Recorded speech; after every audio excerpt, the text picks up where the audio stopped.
म्हण. I'm a little teapot, short and stout. Monu, Monu मी कुणाशी बोलतीये? अक्का आजीशी. बघितलंस किती लबाड पोरटी आहे. मोनू मी तुझ्याशी बोलतीये. उद्या शाळेत पोएट्री कॉम्पिटिशन आहे की नाही? आहे ना, कॉम्पिटिशन आहे ना. ए पात्रा, कॉम्पी नाही, कॉम्पिटिशन. काय? कॉम्पिटिशन. हे राम, अक्काईला कसं शिकवायचं ग आता? कळलं ना? आई होणं वाटतं तितकं सोपं नाहीये. एका पोरीने दमछाक केली तुझी. सुधानी तुम्हाला तिघीनं कसं वाढवलं असेल? हो, पण आईच्या मदतीला तू होतीस, माझ्या मदतीला कोण आहे? ए अक्का, तू पण चल ना माझ्या बरोबर. नाही ग बाई, मी तुझ्याकडे आले तर तू मला या पोरीच्या बरोबर अभ्यासाला बसवशील आणि म्हणशील म्हण, I am a little teapot, short and sound. बर बर बर, आता तर तू चलच. निदान मी नाही, तू तरी तिचा अभ्यास घेशील. बरोबर तुझा अभ्यास, माझी ते भाजी निवडायची राहिली. हो मोनू, ती भावली आधी बाजूला ठेव ग. ऐक, ही कविता नीट पाठ करून ठेव. मी तुझ्या डॅडीना फोन करून येते. तोपर्यंत मला ही कविता पूर्ण पाठ पाहिजे, कळलंय?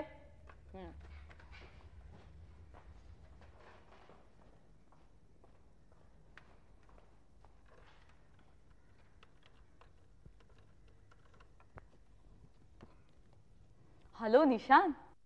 हॅलो मॅम, सर मीटिंग मध्ये आहेत. पम्मी, मी गेला 1.5 तास तुला फोन करते आणि तू मला फक्त हे एकच उत्तर देतेस. आय एम सॉरी मॅम, पण सर खरंच मीटिंग मध्ये आहेत आणि त्यांनी कोणाचाही फोन देऊ नको असं सांगितलंय.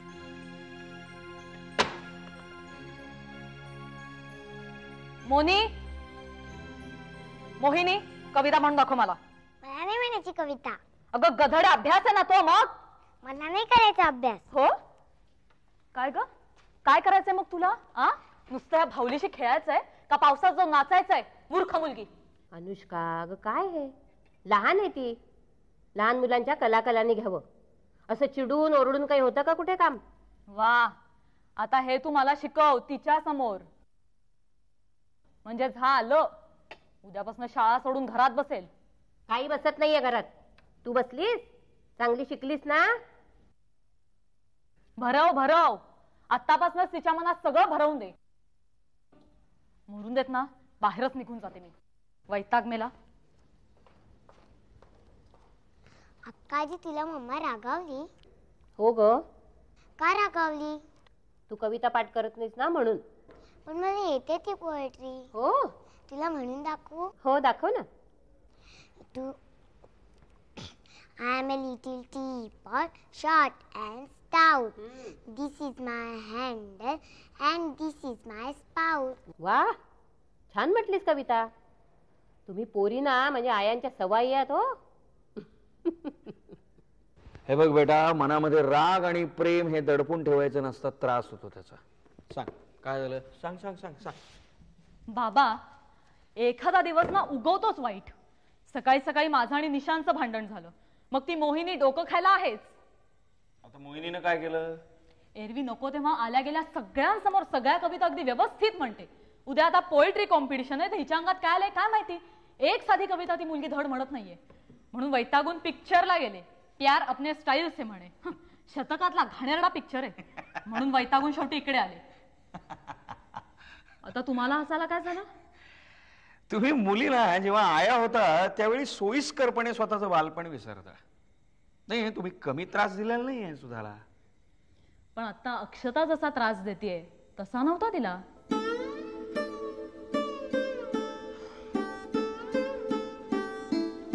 काय झालं? काय? मी अक्षताबद्दल बोलले म्हणून रागावला? नाही, रागावलो नाही बेटा. या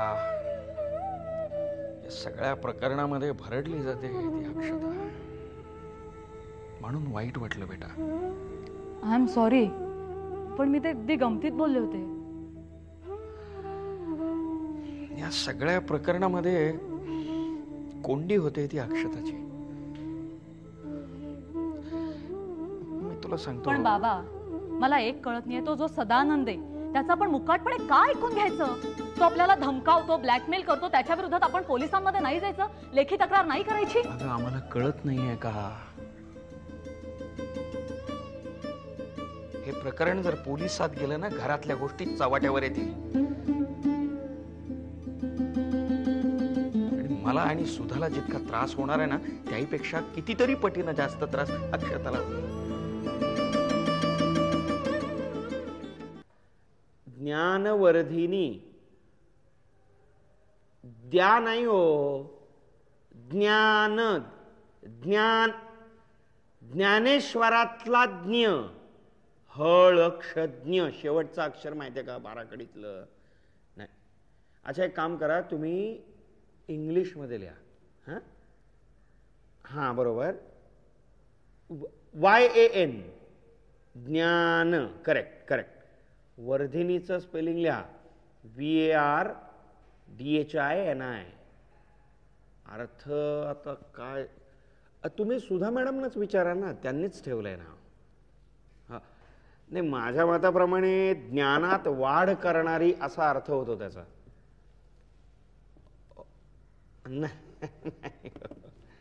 नाही हल्ली मराठी. Okay okay okay. अच्छा अच्छा. बरं ते स्पेलिंग चुकू नका. हां ओ ओ ओ बाय. हां चेकवर ज्ञानवर्धिनी लिहिता येत नव्हतं यांना. काय ते? ज्ञानवर्धिनी. जाऊ दे. तू काय घेणार सांग? नाही काय नाही रे बाबा, मी घरी 2 कप चहा मारून आलोय. अरे ही काय चहा पिण्याची वेळ आहे का? हा जेवणाची वेळ आहे ही. नाही नाही अरे, वेळ जेवणाचीच आहे, पण मी आता थोड्या वेळापूर्वी उठलो. काल रात्री झोपायला 3-3:30 वाजले. वय झालं तुझं. काय झोपेचा आणि वयाचा काय संबंध आहे? अरे तो रॉनी गिटार वाजवत बसला, मग झोप येणार कशी? कोण रॉनी? झालं. अरे तू त्याला माझ्याकडे 2 दिवसांसाठी ठेवलास आणि आता तूच विसरलास? अरे रॉनी ब्रेगांजा, तो गॅरी ब्रेगांजा का कोण? त्याचा पुतण्या. हो हा आठवलं रे. माझ्या डोक्यात वेगवेगळे विषय चालू असतात म्हणून विसरलो मी. त्याचा त्रास होतोय का तुला? नाही म्हणजे मी माझ्याच घरात त्याला ठेवून घेतलं असतं, पण घरात नसतं लफडं सुरू आहे. घरात कसलं लफडं? तो रे सदानंद नाईक. आता सदानंद नाईक कोण? जाऊ दे, काही महत्वाचं नाही आहे ते. पण याचा तुला खरंच त्रास होत असेल तर आपण दुसरीकडे त्याची व्यवस्था करू कुठेतरी. नाही रे, तसा काय प्रॉब्लेम वगैरे काय नाही रे. नाही, त्याच्या गिटार वाजवण्याचा त्रास होत होता तुला असं सांगितलंस तू मला, म्हणून सांगतो. अरे ती कौतुकाची तक्रार होती. काय सॉलिड गिटार वाजवतो रे. काल काय ते त्या परदेशी ट्यून्स वाजवत होता. म्हणजे मला कळलं काय नाही, पण मन मात्र गुंतून गेला. अरे कधी 3-3:30 वाजले कळत नाही. ऐकायला पाहिजे त्याची गिटार एकदा. मग पण खरंच जर त्याचा तुला जर त्रास होत असेल तर आपण दुसरीकडे कुठेतरी व्यवस्था करू. अरे नको रे बाबा, शर्या राहू दे, त्याला माझ्याकडेच राहू दे. अरे स्वयंपाक काय करतो? सॉलिड एकदम. अरे काल फिश बनवलं होतं जबरदस्त. अरे म्हणजे काय ते तुमचा काय कसला डिप्लोमा केलाय त्यांनी, हॉटेलिंग का काय म्हणतात ते? कॅटरिंगचा. हा हा तेच ते. बरं शर्या, आज संध्याकाळी तो चिकन बनवणार आहे म्हणत होता, येणार आहेस खायला? बघतो, मी घरी चाललोय, तू येतोस? नको रे बाबा, मला गॅरेजवर चक्कर मारायची. फोन वाजतोय. तो उचलायचा नाही.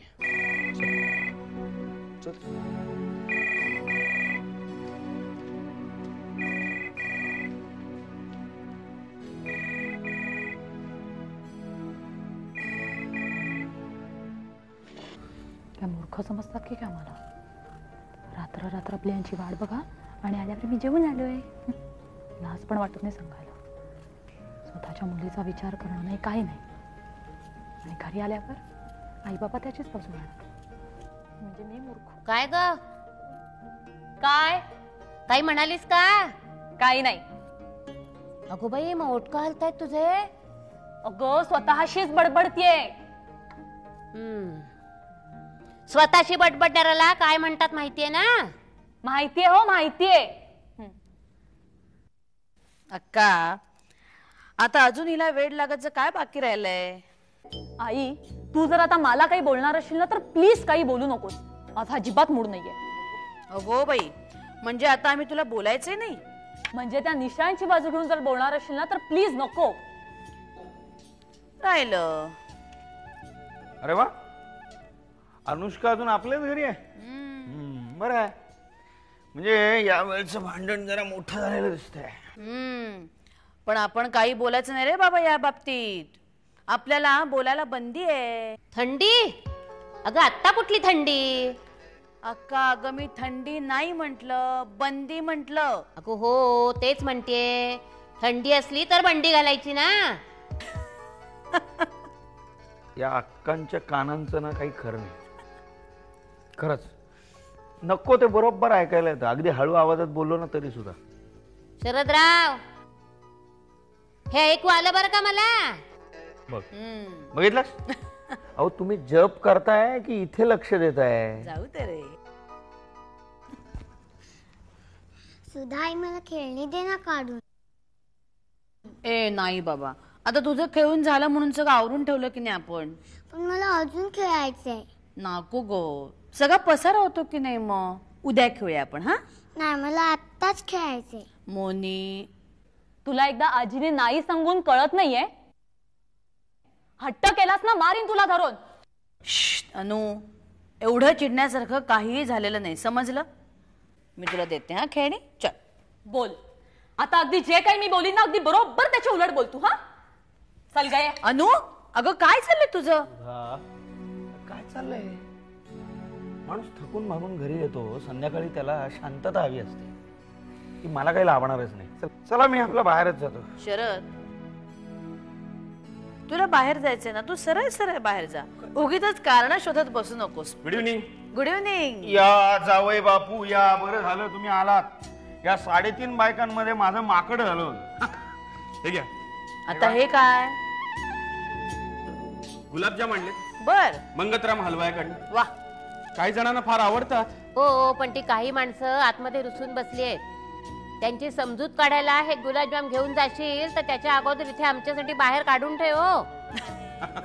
बघितलंस, गुलाबजाम आणि मंगतराम कसं बरोबर ऐकायला आलं. काही म्हणालात का? आणि पुढे काय बोललो ते बरोबर ऐकायला नाही आलं. जाऊ दे ना, तू पण काय.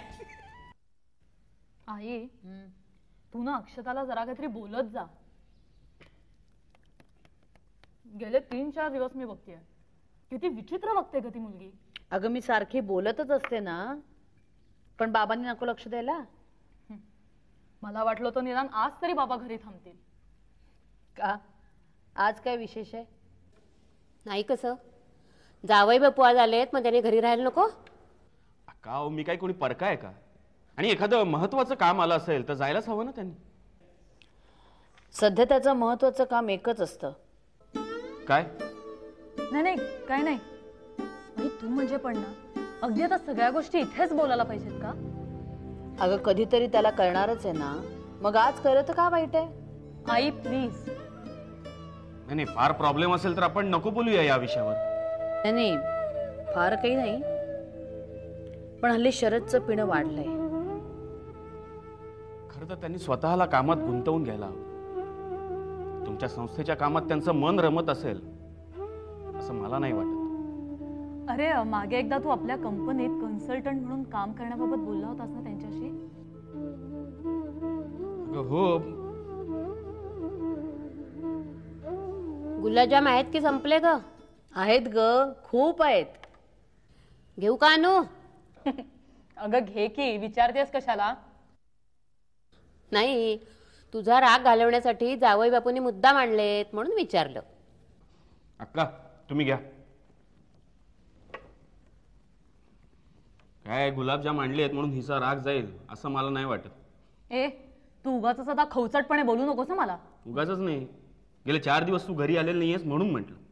वाटलं होतं तू येशील, पण मग काय, मग अशी मोनू म्हणत होती आम्ही घरी येणारच नाही, तू जा. काय गे चोंबडे, कुणी सांगितलेलं का तुला आगाऊपणा करायला? तुला जर इकडे राहायचं असेल तर राहा, मी आज जाणार आहे परत घरी.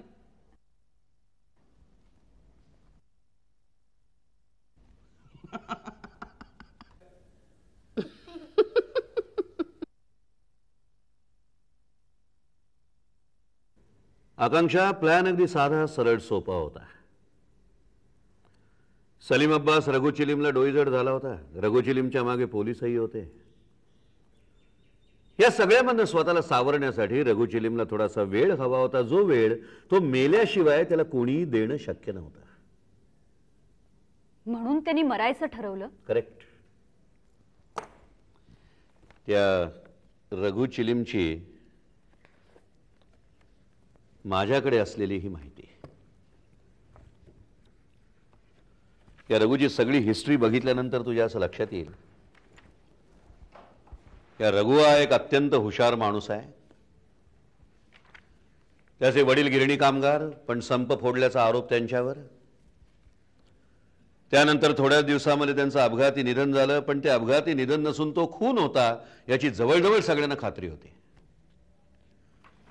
सुडानं पेटलेल्या रघुला मग सलीमनं अलगद उचललं, धंद्याला लावलं आणि स्वतःच्या हुशारीवर रघु केवळ शार्प शूटर झाला नाही, तर मग सलीमचा उजवा हात बनला.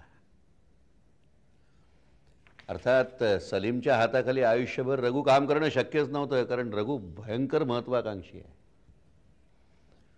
आणि म्हणून मग पॅराडाइज मिलच्या मालकाचा भर रस्त्यामध्ये खून केल्यानंतर जो खून रघुनं केला हे सगळ्यांना ठाऊक असूनही कोर्टामध्ये कोणीही सिद्ध करू शकलं नव्हतं. त्यानंतर रघु फुटला. रघु एकटा फुटला नाही.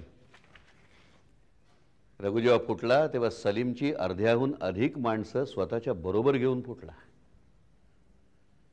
आणि मग अगदी थोड्या काळामध्ये सलीमच्या सर्व एरियाजवर रघुनं स्वतःचं वर्चस्व प्रस्थापित केलं. किती भयंकर आहे हे सगळं. एखाद्या हिंदी सिनेमाची स्टोरी ऐकल्यासारखं वाटतंय.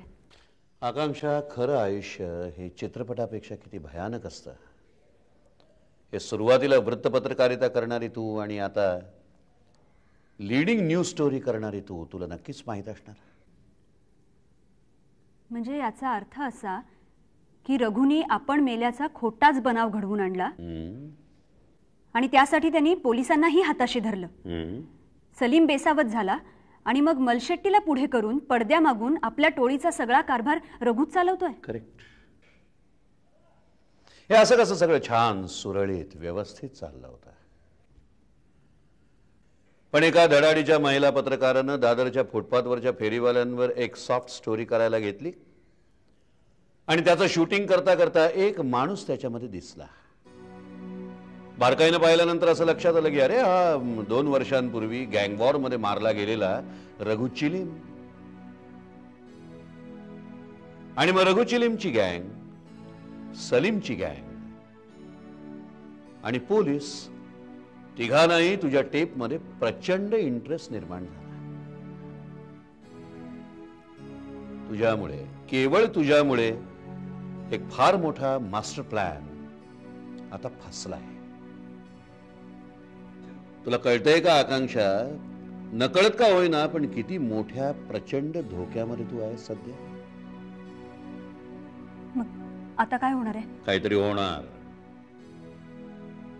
येत्या काही दिवसांमध्ये काहीतरी होणार